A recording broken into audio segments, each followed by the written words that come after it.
একবার ভাবুন তো, এমন এক জীবনের কথা যেখানে জন্ম আছে কিন্তু চলার শক্তি নেই।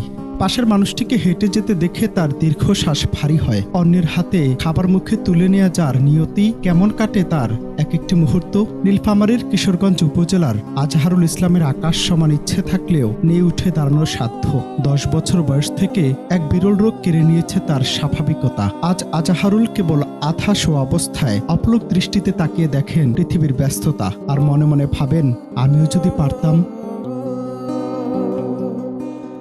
গল্প এখানেই শেষ নয়। আজহারুলের এই নিঃসঙ্গ লড়াইয়ে তার সঙ্গী সত্তর্ধ বৃদ্ধা মা জেন্নাতুন আর বড় বোন আত্রা বানু। কিন্তু নিষ্ঠুর বাস্তবতা হলো, মা ও বোন দুজনই শ্রবণ প্রতিবন্ধী। বড় বোনের রয়েছে মানসিক ভারসাম্যহীনতাও। যে পরিবারে পুরুষ বলতে কেবল আজহারুল, সেখানে সংসারের হাল ধরা তো দূরের কথা, নিজের শৌচ কাজ থেকে শুরু করে আহারের জন্য তাকে পুরোপুরি নির্ভর করতে হয় তার প্রতিবন্ধী মা ও বোনের উপর। নিয়তির কি নির্মম পরিহাস!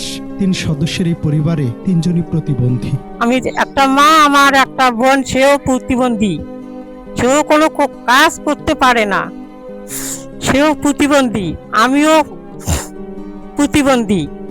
আমার ভাই নাই, আমার বাবা 1.5 বছর হয়েছে মারা যাবার। আমার ঘর থেকে আমি বাইর হবার পাই না। আমার খুব কষ্ট করি, আমার বেকা ঢুকে করে আমার মা, আমার বোন, তাই বেকা ঢুকে করে। একসময় পরিবারের আশার আলো ছিল বড় ভাই বাহাদুর আলী, কিন্তু এসএসসি পাশের পর একই বিরল রোগে ভুগে 15 বছর আগে পৃথিবী ছাড়েন তিনি। তার চিকিৎসার পেছনে সর্বস্ব হারিয়ে আজ এই পরিবার নিঃস্ব।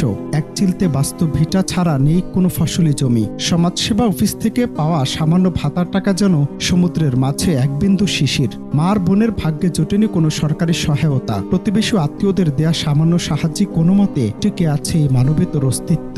মানে দুঃখের বিষয় হচ্ছে, এই পরিবারের একটা কি যে বিরল রোগে আক্রান্ত হয়েছিল তার 1996 সাল থেকে। 96 সালের পরে ওর আজহারুলের বড় ভাই থম মানে হাঁটু এরকম হলো, মোটা মোটা।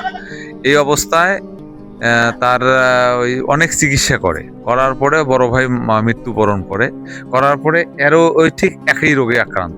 এর মনে করেন এমন কোন ডাক্তারের কবিরাজি চিকিৎসা নাই যে ওর বাবা করে নাই। এখন শুধু এদের কিছু নাই, এখন চিকিৎসা করে মানে জমি জমা শুধু বাড়ির ভিটেটুকু ছাড়া আর কোনো কিছু নাই। পরিবার 3 জনের সদস্য, 3 জনের প্রতিবন্ধী। 3 জনের চলার মতো খুবই অবস্থা খারাপ, আর্থিক দিক দিয়ে খুবই সমস্যার মধ্যে আছে। মনে করো প্রতিবন্ধী, 3টা লোকে প্রতিবন্ধী, কানে শোনে না মা, আর 2 ভাই বোনের মা প্রতিবন্ধী, চলে না। বাহাগিলি ইউপির এই অসহায় পরিবারটি আজ কেবল বেঁচে থাকার তাগিদে লড়ছে না, লড়েছে ক্ষুধার বিরুদ্ধে, অবহেলার বিরুদ্ধে। যেখানে সামর্থ্যবানদের বিলাসিতায় কাটে প্রহর, সেখানে আজহারুলের কাটে একমুঠো ভাতের চিন্তায়। নীলফামারীর এই চিকরিপাড়া গ্রামের 3 প্রতিবন্ধী মানুষের কান্নার শব্দ কি পৌঁছাবে আপনাদের কানে? অনন্ত হাসান মাসুদ, বাংলা টিভি।